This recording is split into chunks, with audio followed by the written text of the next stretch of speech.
Hey guys, how are you? Hope you're all doing very well. This afternoon I'm going to be doing a review of a horror film from Norway, Norwegian language English subs, released in the year 2010, directed by Mikael Brian Sordomos, and this movie is called Cold Prey 3. So Cold Prey 3 is a prequel to the first Cold Prey films. You've got Cold Prey 1 and 2. If you've seen those movies, you'll know what I'm talking about. So number 3 takes place before those movies, and you get an insight into the killer in the Cold Prey franchise. So it starts off with him as a child. I'm not going to tell you what happens, but something really bad happens. The parents basically abandon him, and then he takes that as offensive as you would. He takes it as a personal insult. So he comes back for a little bit of revenge on the parents, and then he goes into the horizon, and now he is the killer that he is. So this movie, there is a group of friends who are travelling through the countryside. It's not snowing this time, so it's more in the autumn or the spring or whatever month it is. I'm not quite sure, but it's not snowing, so I know it's not the winter. So they're going through the landscape. They come across this place to stay, and then all of a sudden all hell breaks loose when they realise that this killer is about. So that's all I'm going to give you a synopsis. If you want to know who makes it out and who doesn't, that's something you're going to have to find out for yourself. Hopefully I've done a good enough job with that synopsis. Now my thoughts on Cold Prey 3. I love the Cold Prey franchise. So look, Cold Prey 1 was great. It had a very distinct atmosphere, the snow, it just felt really harsh and cold, and it had the strong Norwegian flavour that a lot of Norwegian horror movies have, and that's what makes them so unique. Then Cold Prey 2 amped it up a little bit with the violence. And so I loved both of those movies. I thought they complemented each other very well. So coming into Cold Prey 3, I was expecting something of the high quality that the first two had. But unfortunately for me, although the movie is spectacularly shot, I will say that once again it's a very beautiful film. The director really knows how to capture the environment very well, the elements. He can capture the beauty of the Norwegian landscape, and I will say that the acting is fairly decent as well.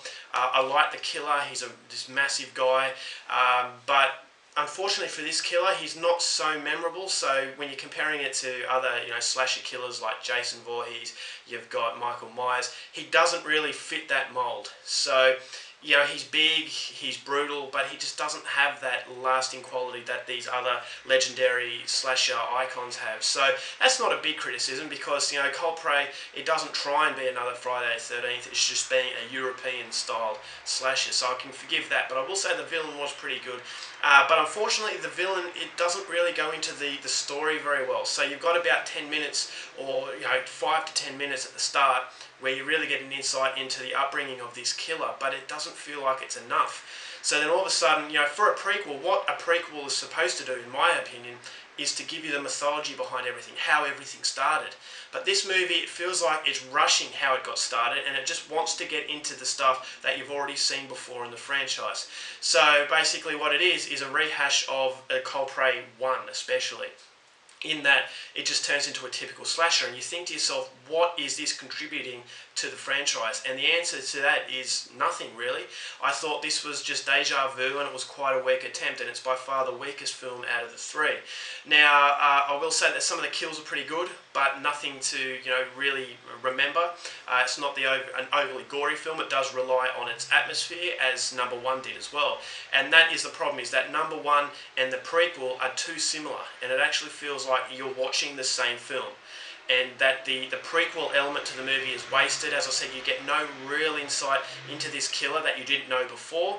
I thought as the movie goes along, it starts to get a little bit boring, because once again, you've seen this all before. So the great cinematography, it really can't help it. I thought the characters were very much, once again, the same as number 1.